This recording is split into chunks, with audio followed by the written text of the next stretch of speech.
Buenos días. Bueno, para iniciar, yo creo que es un comienzo para ver uno de los casos más frecuentemente vistos que nosotros a veces a lo que nosotros podemos encontrar es muy frecuente. La monoartritis aguda, que es un problema inflamatorio eh, articular, se ve como inicio de muchas patologías. Muchos problemas reumáticos inician como una monoartritis aguda y por lo tanto debemos estar en la condición o preparados para poder resolverlo. A veces transferirlo o tratarlo, ¿no? Esta es una urgencia reumatológica que tenemos que resolver todos y bueno, se puede presentar por tanto en cualquier edad, en ambos sexos, en todas las razas, en todos los estratos socioeconómicos y profesiones, puesto que las causas son múltiples, ¿no? Y esta monoartritis, a su vez, tenemos que entonces remarcar que puede ser de origen infeccioso como no infeccioso.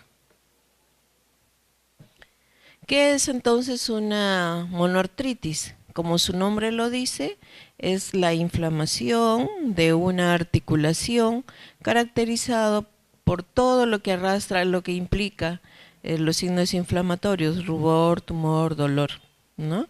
Calor. Afecta específicamente a una articulación. En el transcurso de las enfermedades, puede debutar con una monoartritis y luego llegar a ser una oligoartritis y luego a ser una poliartritis. Muchas enfermedades se quedan, por la variabilidad de los cuadros, se quedan solamente como monoartritis, aún siendo una enfermedad sistémica. Y hay muchas enfermedades que empezando como monoartritis pueden llegar a ser una poliartritis aguda y luego convertirse en una poliartritis crónica, ¿no? Cuando tenemos una monoartritis, generalmente el paciente aqueja de la imposibilidad de movilizarse en todos los sentidos, tanto que el paciente mismo no puede hacerlo ni tampoco con ayuda, o sea, está limitado tanto para el movimiento activo como pasivo, en todos los movimientos, ¿no?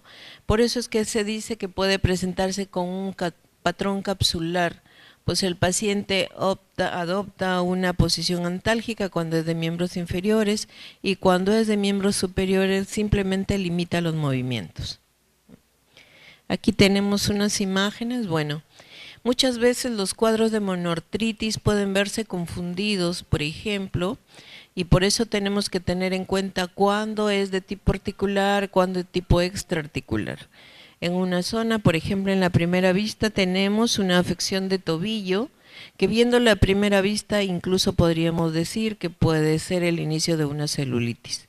En la muñeca también, en el cuarto dedo de la mano, miren, que incluso pueden confundirse con otros diagnósticos por los signos inflamatorios.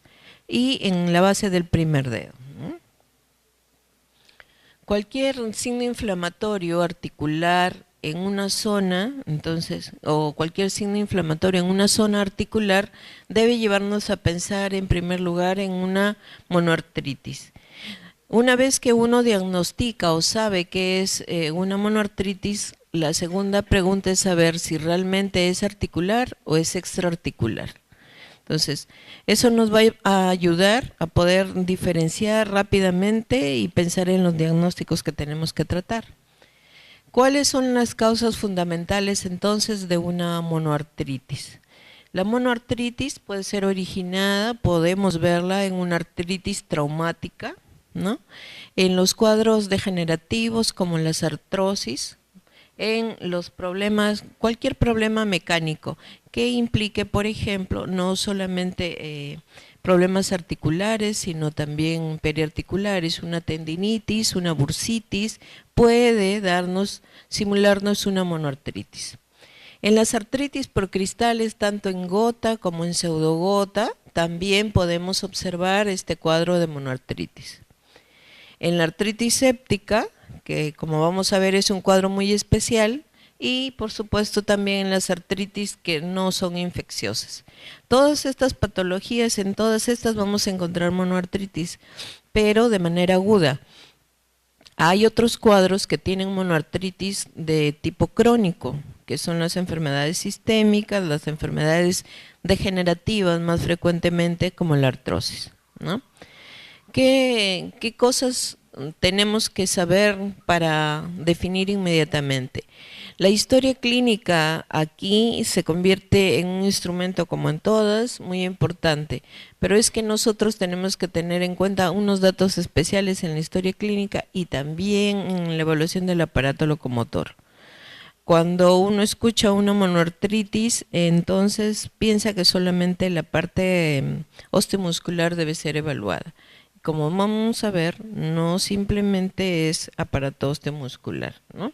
Por eso es que en la exploración tenemos que tener en cuenta algunos signos o síntomas sistémicos, como por ejemplo la fiebre, la presencia de tofos, disnea tal vez, ¿no?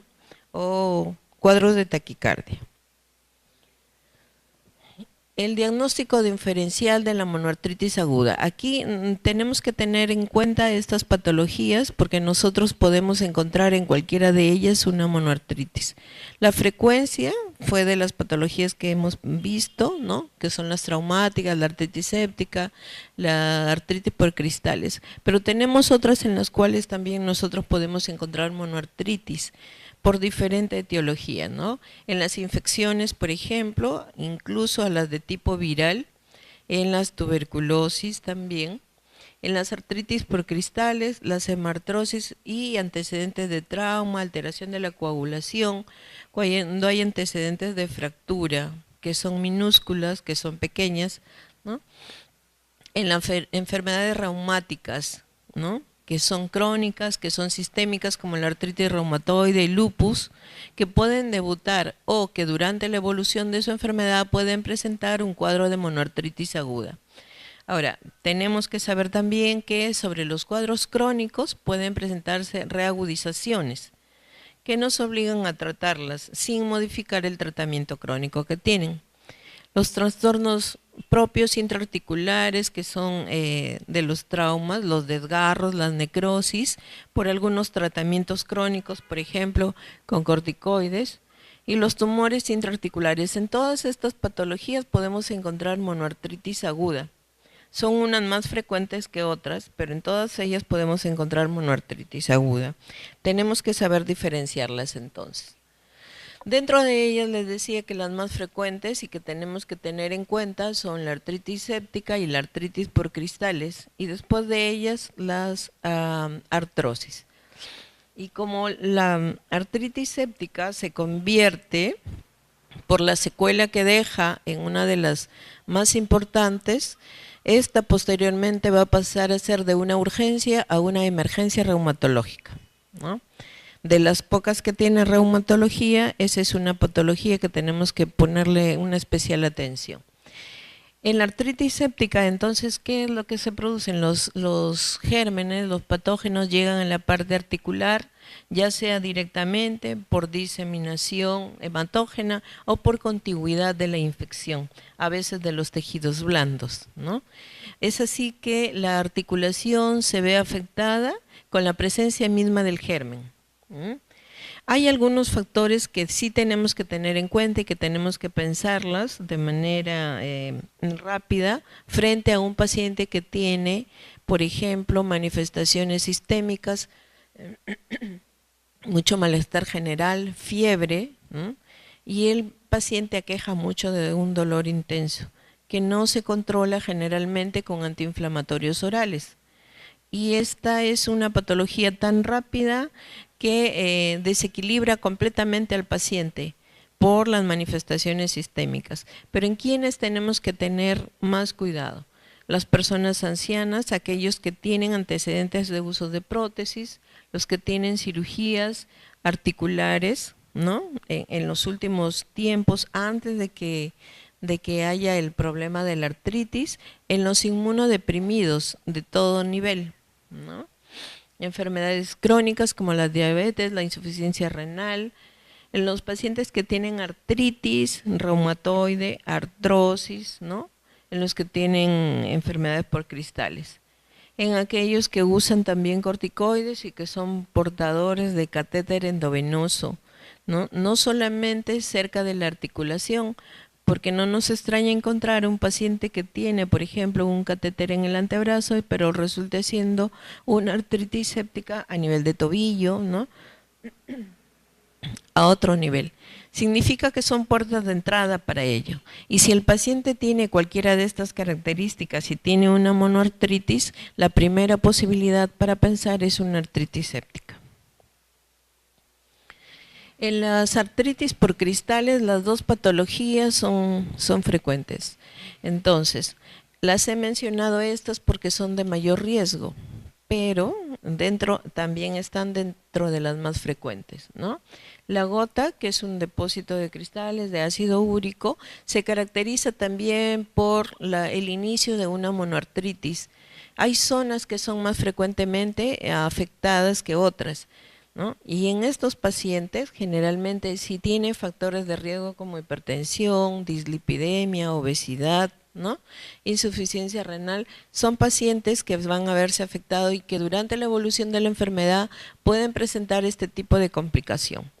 Si son pacientes alcohólicos o usan diuréticos en gran cantidad, diuréticos de asa, y pueden ser, este valor de ácido úrico a veces puede confundir a la persona que trata. No forzosamente cuando está en una crisis de gota el paciente va a presentar elevación del ácido úrico. Al contrario, muchas veces el ácido úrico durante el episodio de la gota se encuentra dentro de valores normales. No por ello entonces tenemos que dejar de pensar en que está en una crisis de gota. Muchas veces el paciente con los antecedentes de licor, ingesta con una dieta desproporcionada y con ingesta de algunos medicamentos por hipertensión, el paciente puede presentar el debut de la gota. Sin embargo, a veces podríamos confundirnos si al dosar el ácido está normal. No es una razón para dejar de pensar. Todo paciente con una monoartritis, como vamos a ver, tenemos que hacerle algunos estudios y si no, por lo menos considerar dentro de nuestro primer tratamiento las hipótesis más frecuentes. En la pseudogota, que es un cuadro muy parecido a la gota, la diferencia es que el cristal acumulado es diferente, es el dihidrato de pirofosfato cálcico, pero se presenta clínicamente, se pueden confundir. Los dos pueden afectar de forma aguda la articulación, tiene signos inflamatorios, es un dolor intenso, pero responde un poco más rápido al antiinflamatorio que la gota. Se presenta también acompañado o paralelo a algunos cuadros de hipotiroidismo, hipofosfatemia, hipomagnesemia, hiperparatiroidismo. Cuando yo menciono estas patologías, significa que sí es necesario, tenemos que tener la obligación de pensar en este cuadro, porque generalmente van asociados, ¿no? Así como cuando pensamos o vemos a un paciente hipertenso, no solamente pensar o solicitar perfil lipídico, sino también ácido úrico, a veces por el tiempo que tiene el paciente de manejo con antihipertensivos, ¿no? Y también podemos encontrarlo en la enfermedad de Wilson. Estas patologías que estoy mencionando tienen que ser consideradas por la frecuencia con que se presentan, ¿no? ¿Qué cosas tengo que tener en cuenta? ¿Qué cosas tengo que evaluar frente a un paciente con monoartritis, ¿no? Y les decía al inicio que la historia clínica es muy importante. Por ejemplo, datos como si ha tenido alguna infección previa, si ha tenido malestar general, fiebre, diarrea, tos, ¿no? Eso nos podría llevar a pensar en un tipo de artritis, una monoartritis que sea secundaria a una infección, que puede ser un cuadro reactivo. Por ejemplo, fiebre, ¿no? Si ha tenido antes cuadros parecidos, ¿no? Puede ser, por ejemplo, que hace unos años haya tenido una monoartritis y se quedó sin diagnóstico. Ahora nuevamente vuelve el cuadro de monoartritis. Entonces, nosotros tenemos que estar en la capacidad de saber si fue un cuadro aislado, un cuadro por un traumatismo, por un cuadro degenerativo, o fue un cuadro que inició y que ahora nuevamente está dando visos de aparición.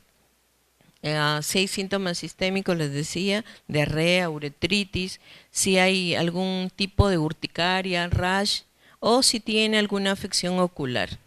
Muchas veces no hay directamente estos exámenes, pero sí los antecedentes, por ejemplo, de uveitis. Y cuando hay una uveitis y hay un cuadro articular, estamos obligados a pensar en primer lugar en una artritis reactiva. Muchas veces los pacientes también no se dan cuenta o niegan los datos y es necesario esto para poder diagnosticar, ¿no? Entonces tenemos que sacar el dato real. Si hay antecedentes de traumatismo o si tiene el uso de algunos medicamentos, como les decía, tiazidas, si ha tenido hiperuricemia, que muchas veces no llega a ser gota. Si hay tratamiento para diabetes, alguna enfermedad crónica o sistémica como la artritis reumatoide o el lupus, ¿no? Si hay cuadros de psoriasis. Y con todos estos datos uno puede ya tener en cuenta si el paciente no ha tenido infecciones, que no tiene fiebre, solamente es una afección local, articular, en debut, entonces es un paciente más fácil de manejar, ¿no? Cuando uno ve a un paciente con monoartritis, tiene que saber si es un paciente que va a ser ambulatorio o es un paciente para hospitalizar, ¿no? En la exploración física, nosotros entonces es necesario remarcar que no solamente la parte osteoarticular debe ser evaluada. Es importante para nosotros poner énfasis en el examen de piel, ojos y en el resto de aparatos y sistemas, ¿no? Osteomuscular, aparato respiratorio, abdomen, cardiovascular. Entonces, no solamente porque es una afección articular debe ser evaluado el aparato locomotor, también los otros aparatos y sistemas porque estamos en la obligación y porque hay cuadros como las artritis reactivas y como procesos infecciosos que van a debutar así. El dolor en este tipo de afección es muy especial, es intenso, se limita rápidamente. Y también cuando uno puede encontrar, por ejemplo, un paciente crónicamente enfermo que ha reagudizado el cuadro con una monoartritis. Entonces tenemos que saber más o menos cuánto tiempo, cómo está el dolor, si es solamente esa zona o esa afección, porque a veces el paciente, por ejemplo, en un dolor de codo y solamente llega refiriendo una monoartritis de codo, no puede mover el brazo por el dolor y los signos inflamatorios, pero la razón del dolor, o sea, dónde empezó el dolor fue en el hombro. Entonces uno tiene que evaluar la zona afectada y las zonas contiguas, las más cercanas articulares. En este caso el hombro, la muñeca, la mano, ¿no? Si es una rodilla, uno tiene que evaluar desde la cadera, tobillo y pie, ¿no? Muchas veces, por ejemplo, porque evaluamos poco, los dedos de los pies pueden pasar inadvertidos signos inflamatorios en los dedos, ¿no? En las partes distales de los dedos. Y les decía también al inicio que un cuadro monoarticular puede convertirse en un cuadro poliarticular o oligoarticular, en que en el transcurso de los días va agregando o haciéndose una artritis simétrica, ¿no? Bueno, entonces tenemos que saber cuáles son las frecuencias, en qué zonas podemos encontrar más, qué zonas son más afectadas para un diagnóstico. Si nosotros tenemos en cuenta la artritis séptica, por orden de frecuencia vamos a encontrar que la rodilla es una de las más afectadas. Es la más frecuentemente afectada en la artritis séptica. Pero también podemos encontrar artritis séptica en cadera, en los hombros, muñeca, tobillos, manos y pies. Es mucho, casi no se ha encontrado artritis séptica, por ejemplo, en la región cervical, ¿no? En la región lumbar, ¿no? Son cuadros que pueden darse, pero que no es muy frecuente. Y generalmente generalmente es la rodilla la parte más afectada. En las artritis por cristales, también por ejemplo en la gota, la afección de la base del primer dedo, la podagra, es una característica de este cuadro. Un dedo rojo, caliente en la base del primer dedo, muchas veces se confunde con los dichosos juanetes, pero en el juanete es un dolor agudo, muchas veces intenso, sin mucho signo inflamatorio. En cambio acá en la podagra sí hay mucho signo inflamatorio, el dedo está rojo, caliente, late, ¿no? Puede verse afectado también por la gota el tobillo, el tarso, el tobillo, toda la parte y la rodilla, ¿no? Pero esta puede ser no solamente monoarticular, la gota puede llegar a ser oligoarticular y poliarticular, o sea, puede ser el inicio del cuadro. En la pseudogota sí que hay más afectación poliarticular y se presenta rodilla, pero casi inmediatamente hacia el otro lado, muñeca, o sea, se va haciendo simétrica y va haciendo poliarticular. Muy pocos días dura la afección monoarticular, ¿no? Y cuando se da es intenso y sobre todo en las partes de tobillo y codo. El codo aquí sí es más afectado que en la gota. ¿No? En la gota, por ejemplo, lo que tocamos más que signos inflamatorios son los tofos. Pero acá no hace tofos, pero hace más signos inflamatorios en el codo, ¿no? Y bueno, aquí y he puesto en un punto aparte la fiebre porque es más frecuente en la artritis séptica. Paciente con un problema articular y fiebre debe ser tratado como una artritis séptica. Todo paciente con fiebre y problema articular debe ser tratado así, aunque sea poliarticular, porque generalmente la artritis séptica es monoarticular. Hay un porcentaje pequeño en que sí se ve afección poliarticular, ¿no? Entonces, mientras no se demuestre lo contrario, tengo que tratarla como una artritis séptica. Este es un algoritmo para ver cómo nosotros podemos proceder. Bueno, tengo que hacer la anamnesis, la evaluación del examen y entonces yo me encuentro que no sé si es un problema periarticular, no sé si es tendón, puedo encontrar dolor, pero no completo los signos inflamatorios y a lo mejor tengo solamente la limitación del movimiento y edema, no está rojo, caliente. Y entonces podría considerar un problema periarticular, una tendinitis, una bursitis, un esguince, de acuerdo a los antecedentes que me da el paciente. Si el paciente estuvo caminando bien y termina la caminata, dice, sin golpearse, sin hacer, pero con el tobillo hinchado, entonces yo podría asumir un problema periarticular. Pero si yo encuentro, por ejemplo, un problema ya con signos inflamatorios, una afección articular verdadera, ¿qué es lo que tengo que seguir averiguando? Entonces yo tengo que hacer uso de la anamnesis, es decir, ha tenido un trauma, se ha golpeado o le han golpeado, que es diferente, ¿no? Entonces, si le han golpeado significa un trauma más intenso, más fuerte. Generalmente cuando uno se golpea, que está caminando o bruscamente uno trata de protegerse y generalmente cuando nosotros lo hacemos o provocamos el trauma es de menor intensidad, ¿no? Entonces, y tenemos que ver. Luego, si hay un antecedente de trauma o de dolor, ¿no? De dolor óseo, digo, si hay un dolor óseo intenso, tengo que sacar entonces una radiografía. Si hay cambios, ver si hay cambios o no, ¿no? Si hay signos inflamatorios, si hay derrame, tengo que hacer forzosamente una artrocentesis. Realmente todo paciente con una monoartritis debería tener una artrocentesis. De esa manera podemos ver rápidamente las características del líquido y qué tratamiento podríamos dar. Si no hay un antecedente de derrame y solamente podríamos hacer estudios como velocidad de sedimentación, ácido úrico, en fin. Pero si nosotros llegamos a hacer la artrocentesis, entonces, ¿qué sería lo mejor? Podríamos establecer cuál de las artritis, frente a cuál estoy yo.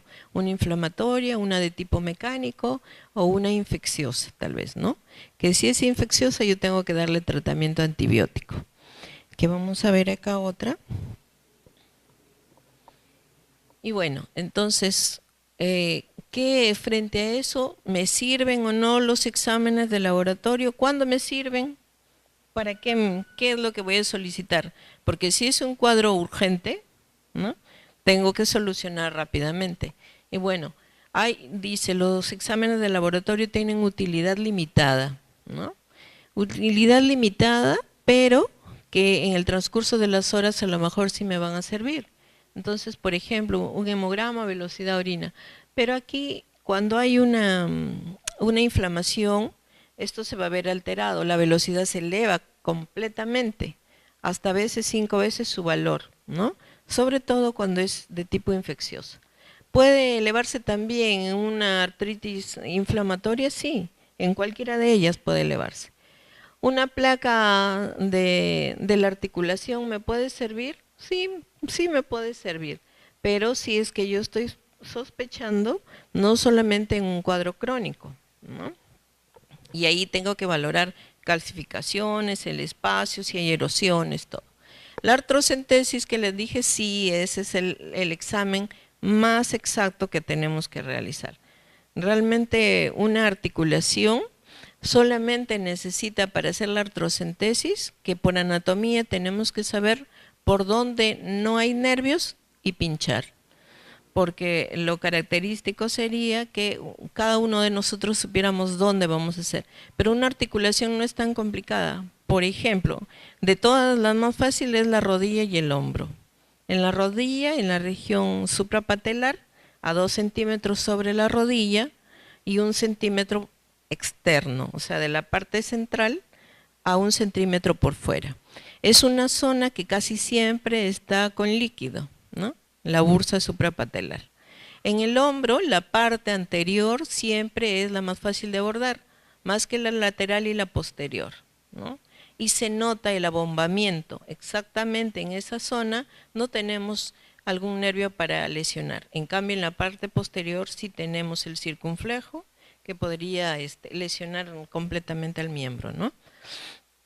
¿Cuándo hacemos entonces la artrocentesis? Debería ser en todas las monoartritis, ¿no? Eso nos permite ver si hay un sangrado interno, podría ser una hemartrosis, si hay pus, se trata de una artritis séptica, ¿no? ¿Cuándo no debemos hacerla? Cuando, a pesar de que esté hinchada, hay una infección en el área. Por ejemplo, si el paciente se ha caído y tiene toda esa zona lacerada, lesionada, no deberíamos, porque vamos a ingresar más gérmenes, ¿no? Cuando hay sangrado, uso de anticoagulantes, porque el paciente a veces solamente tiene una inflamación. Punzamos y podemos hacer sangrar al paciente si usa anticoagulantes y sería contraproducente, ¿no? O cuando hay prótesis, tampoco deberíamos hacerla, ¿no? Es necesario conocer estas limitaciones para no hacerlas en esos casos. Y bueno, aquí en el líquido sí tenemos que hacer un estudio completo para ver las características del líquido, su viscosidad, si tiene glucosa, qué células son las que están allí, y tenemos que hacer forzosamente un gram y un cultivo, ¿no?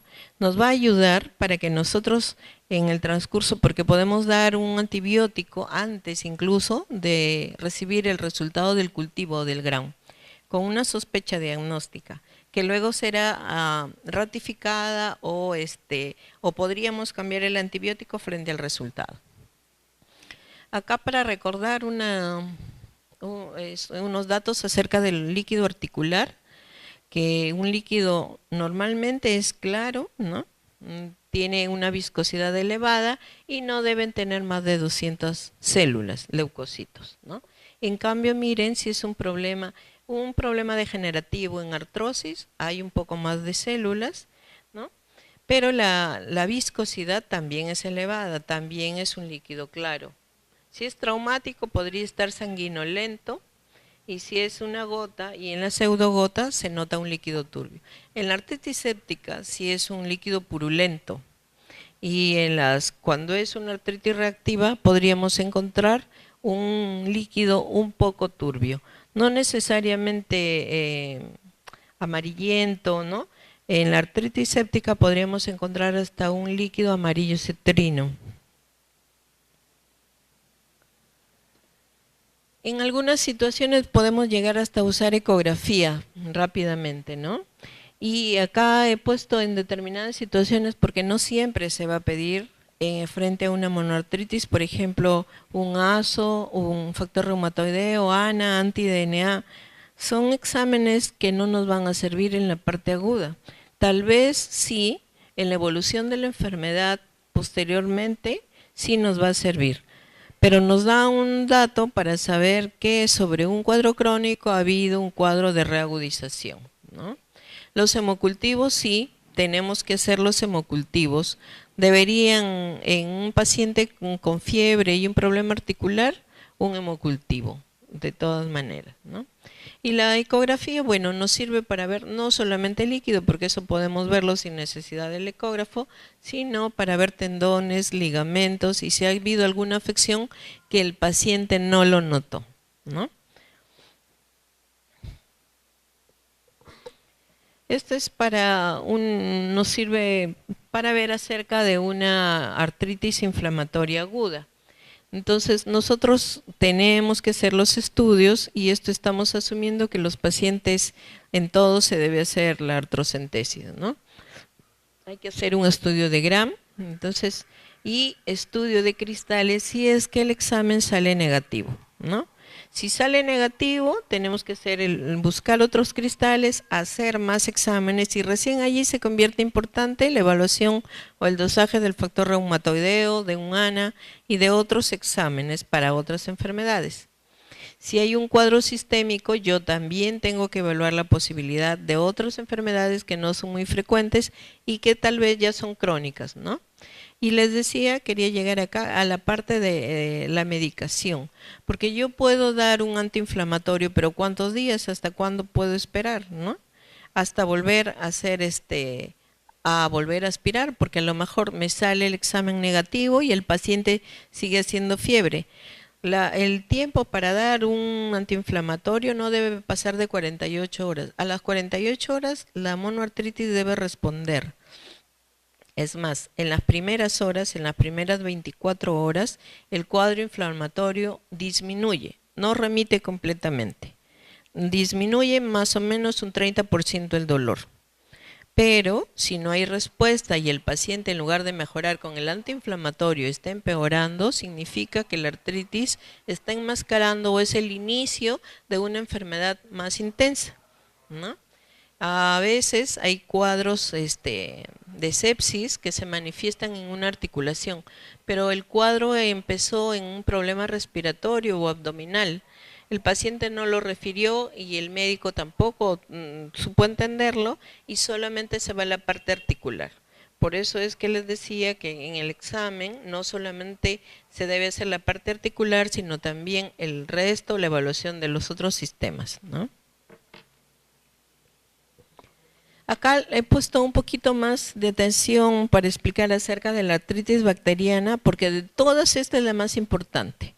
Cuando ya esto es una artritis bacteriana, ya de una urgencia se pasa a una emergencia y por la secuela que puede dejar esta afección. La articulación solo puede resistir hasta 48 horas con pus. Si pasa de ese tiempo, la articulación tiene la tendencia a hacer una anquilosis. La articulación se pega, disminuye su espacio y se pega. No hay manera de despegarla, ¿no? El problema inflamatorio se hace tan intenso que por eso es necesario que nosotros actuemos rápidamente. Todo pus en una articulación debe ser evacuada, debe ser sacada. A veces a través de artrocentesis, cuando no se puede hacer la intervención, pero si es una articulación grande y hay gran cantidad de pus, uno tiene que hacer un drenaje abierto, ¿no? Y hacer una limpieza quirúrgica para poder evacuar todos esos residuos que tiene. Entonces, bueno, aquí el germen está entonces en la articulación y pone en riesgo la vida del paciente. Un paciente se puede complicar y no solamente anquilosar la articulación, sino que rápidamente se disemina y puede llevar a la muerte al paciente. Por eso se convierte en una emergencia. Las vías que ya les había dicho que son hematógenas, desde un foco infeccioso, ¿no? Desde un foco por contigüidad también, cerca a la articulación, o por una inoculación directa. Cuando uno hace, por ejemplo, artrocentesis y no hay buena asepsia, uno puede introducir el germen. Si hay una cirugía y no ha tenido todas las medidas de asepsia, también puede hacerlo, ¿no? Acá, bueno, para ver ligeramente, rápidamente acerca de cómo las bacterias van a producir la artritis. Realmente hay una gran migración, movilización de los polimorfonucleares, hay una fagocitosis. Las células en la articulación hacen que la membrana sinovial empiece a engrosar rápidamente. La membrana no es muy gruesa y frente a un problema inflamatorio, lo primero que hace es crecer. Crece, empieza a abundar en cantidad, pero conforme pasan las horas empieza a engrosar. Eso produce un aumento del flujo sanguíneo, ¿no? Hay liberación de citoquinas, ¿no? La membrana sinovial se envuelve en un círculo vicioso. Eso trae como consecuencia más inflamación, más alteración del flujo y eso obstaculiza toda una buena irrigación.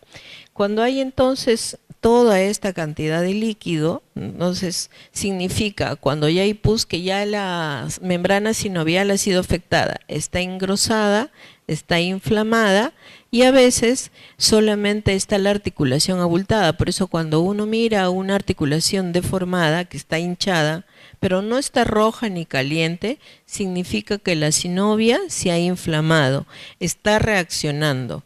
Puede que no haya pus, pero sí hay una inflamación, ¿no? Y las causas, bueno, acá por los gérmenes, entonces, por ejemplo, en los adultos vemos más afección por Staphylococcus aureus. El estafilococo da un cuadro sistémico muy notorio, muy intenso. El paciente hace mucho escalofrío, la fiebre es alta y en algunos pacientes, por ejemplo, que tienen ya una enfermedad de base como artritis reumatoide o cualquier enfermedad que los inmunodeprima, puede entrar rápidamente este germen, ¿no? El estreptococo también, en pacientes que no tienen otra patología, también pueden ser afectados por esto. Generalmente por eso dicen adultos sanos, pero podemos ver otros, incluso hasta anaerobios, podemos encontrar en pacientes que ya tienen prótesis o que tienen algún problema inflamatorio intestinal, ¿no? Estos pacientes, entonces, nosotros, si tienen alguna de estas patologías, los gérmenes que tenemos enfrente son los que realmente tenemos que tener en cuenta para iniciar el tratamiento antibiótico. Y bueno, las manifestaciones clínicas, les decía que sí, que la artritis séptica inicialmente puede ser monoarticular, generalmente es monoarticular, pero sí hay algunas ocasiones en las que se puede ser oligoarticular, ¿no? O poliarticular en menos porcentaje. Estas son unas presentaciones atípicas, por ejemplo, es menos frecuente en las caderas, pero en los niños sí es frecuente encontrar una artritis séptica de cadera. En ellos es la cadera y en el adulto más frecuentemente es la rodilla, ¿no? Bueno, aquí para establecer, cuando uno habla de una artritis infecciosa, entonces, y es un adulto joven, el germen más frecuente que en quien tenemos que pensar es el gonococo. Pero hay infecciones que también son por otros gérmenes. Entonces, por eso es que tenemos que separar. Una artritis séptica puede ser por gonococo y puede ser por otros gérmenes que no es tal. Si es un paciente en edad joven, sexualmente activo, la primera posibilidad siempre es un gonococo. Tenemos que considerarlo en ambos sexos, sobre todo en las mujeres, ¿no? Es de predominio en las mujeres. Su presentación inicialmente puede ser monoarticular, pero luego puede hacerse una poliartralgia, puede producir poliartritis migratoria, va de una articulación a otra, ¿no? Y puede acompañarse de cuadros de tenosinovitis, de dermatitis, ¿no? Y nosotros cuando hacemos el estudio en pacientes que no tienen gonococo, hay un porcentaje en quienes podemos detectar, pero hay otros en quienes no se detecta. Si nosotros hacemos los cultivos y no detectamos el germen, la clínica es la que nos manda. Y entonces, frente al estudio del cultivo, tenemos que afianzarnos solamente en la clínica, ¿ya?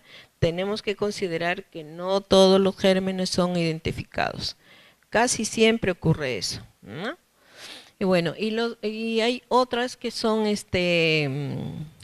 artritis, que son bacterianas y que no tienen gonococo. Esto generalmente es en los pacientes inmunodeprimidos, ¿no? En las personas de la tercera edad, en los niños, en los recién nacidos. Y tienen también una característica que puede ser monoarticular y luego hacerse, pero en ellos demora más hacerse poliarticular. Es más generalmente monoarticular.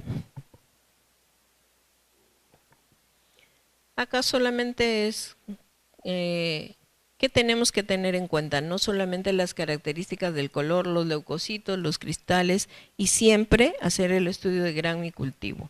Un estudio es purulento cuando tiene más de 50,000 células, y nosotros tenemos que tener, pero se nota, a veces solamente con la artrocentesis, al momento de hacer la punción uno puede ver las características, basta con que sea un líquido turbio, tiene que entrar a hacer cultivo.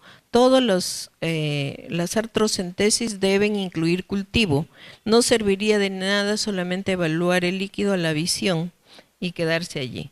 Debería ser evaluado completamente, incluyendo el cultivo. Sí, acá algo más de lo que les había dicho, y por ejemplo, dice si encontramos gérmenes cocos gram positivos, que son de la comunidad, entonces podríamos nosotros considerar la cefazolina, incluso las cefalosporinas de segunda generación podrían darnos resultados buenos. Pero si no es un germen que es de la comunidad y estamos pensando en una afección, por ejemplo, intrahospitalaria, y se debe incluirse la vancomicina. Si hay bacilos gram negativos, las cefalosporinas de tercera generación con los aminoglucósidos, si es que nosotros pensamos en pseudomonas, ¿no? Siempre tenemos que esperar los cultivos y de acuerdo a eso tendríamos que modificar el tratamiento. Son hasta 72 horas que debemos esperar. Si los cultivos son negativos, continuamos con el tratamiento antibiótico hasta completar la semana y guiándonos por la clínica, ¿no? Se supone que el paciente debería mejorar, pero si el paciente no mejora y los cultivos son negativos, deben hacerse artrocentesis continuas hasta poder ubicar o localizar el germen, ¿no? Acá solamente para ver que sí podemos llegar hasta un drenaje, una artroscopía, un drenaje quirúrgico abierto cuando no podemos localizar el germen y el paciente continúa desmejorado. Y si siguen los síntomas sistémicos como la fiebre o el dolor es muy intenso, podemos llegar hasta la artroscopía. Bueno, ¿y cuándo entonces tenemos que hospitalizar a los pacientes? ¿Qué tenemos que hacer como una urgencia? Si se trata de una artritis séptica, la primera indicación es hospitalización. Si yo sospecho en una artritis séptica por las características que tiene, mucho malestar, fiebre intensa, un cuadro muy agudo que descompensa completamente al paciente, ante la duda lo hospitalizo. Es obligatorio. Pero puedo tener un manejo ambulatorio de otro tipo de patologías. Un paciente con gota podría hospitalizarse si es que aparte del dolor encuentro una patología de fondo, otra patología. De lo contrario, podría ir ambulatoriamente solamente con unos antiinflamatorios, como vamos a ver. Entonces, ¿qué medidas tengo que tomar? Tengo que punzar, tengo que hacer la artrocentesis de todas maneras, darle un antiinflamatorio o un analgésico endovenoso e inmovilizar la articulación. Inicialmente debe estar inmovilizada. Si es codo, si es rodilla o tobillo, el paciente tiene que estar en reposo absoluto. El reposo en una artritis séptica es vital, 2 días máximo. y luego iniciar, aunque tenga el dolor, debe movilizarse la articulación, ¿no? Pero cuando se inicia el antibiótico debe estar inmóvil, ¿no? Y entonces tenemos que dar, frente a una sospecha, más o menos antibiótico endovenoso, mínimo 2 semanas, ¿no? De acuerdo a la evolución del paciente, yo podía ir cambiando. Entre 4 y 6 semanas es el tratamiento real que debe recibir el paciente. Muchas veces el paciente recibe la terapia endovenosa y no recibe la parte oral, ¿no? Y la articulación queda todavía con dolor. Entonces, si iniciamos con un tratamiento endovenoso durante 14 días, podríamos completar con vía oral durante 2 semanas más, 2 a 4 semanas más. Y esto es de acuerdo a los gérmenes. Entonces, si estoy pensando en una artritis séptica, por ejemplo, por un germen gram negativo, y entonces la primera opción de tratamiento antibiótico es agregar cloxacilina más una cefalosporina de tercera o de cuarta. Entonces, hasta que yo tenga los cultivos. Con los cultivos yo puedo ya manejar, de acuerdo al espectro, algún otro antibiótico, ¿no? Entonces, en primera opción, si estoy sospechando y no puedo hacer la artrocentesis o hago una artrocentesis y no puedo evacuar completamente, le instalo el tratamiento antibiótico, cloxa y cefalosporina. Si son cocos gram positivos, puedo dar cloxa sí o vancomicina en segunda opción, ¿no?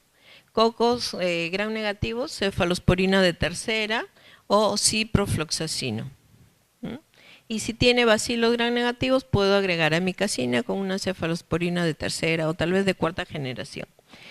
Los antibióticos, cualquiera de estos, es de acuerdo al germen que yo más o menos me imagino que pueda hacer.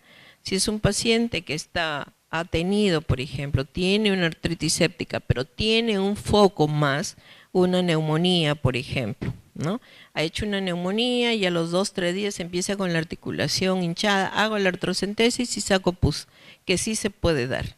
Y entonces estoy manejando antibióticos por el cuadro neumónico, y ahora ¿qué le voy a agregar para la parte articular? Si yo pienso que es el mismo germen, como pareciera ser, entonces tendría que agregar, y allí una opción sería una cefalosporina de tercera o una cloxa.